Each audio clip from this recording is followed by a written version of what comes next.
એને અકડાવતો નહીં હા કે, ને તો મારે ભોગવવું પડશે પછી. અરે પણ હું શું કામ અકડાવું? હાલો, હેલો કાકી, કેમ છો? શું છે? અલા આ તો એકદમ કીધું ને બહુ અકડાયેલી છે. હેલો, હા શું છે પણ? શું કરે છે?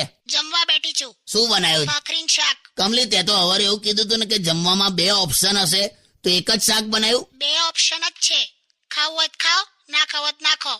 આ ઓપ્શન છે. જોયું તે? હા યાર એકદમ આજા. શું બીજું શું કરે છે? કશું નહીં યાર, શું એકનું એક રોજ પૂછો છો? શું ખાધું ને શું બનાવે છે ને શું કરે છે, બીજા કોઈ સવાલ નથી તમારી પાસે? ઓહો હો, હારું મને એ કે આ મ્યુચ્યુઅલ ફંડમાં એસઆઈપી કરવું જોઈએ કે પછી લમસમમાં જવું જોઈએ? કેમ કે મિડ કેપ અને સ્મોલ કેપમાં હમણાં જો ઇન્વેસ્ટમેન્ટ કરીએ ને તો 15 વર્ષે રિટર્ન દેખાશે. અમુક જે નોન ટેક્સેબલ આરઓઆઈ હોય ને. હલો હલો હલો, હા, સાંજે દાળ ભાત શાક રોટલી બનાવીશ અને ચા મૂકીશ, તમે એને પી લેજો. ત્યાં ને સિલેબસ ની બહારનું આવ્યું તો કેવું થયું?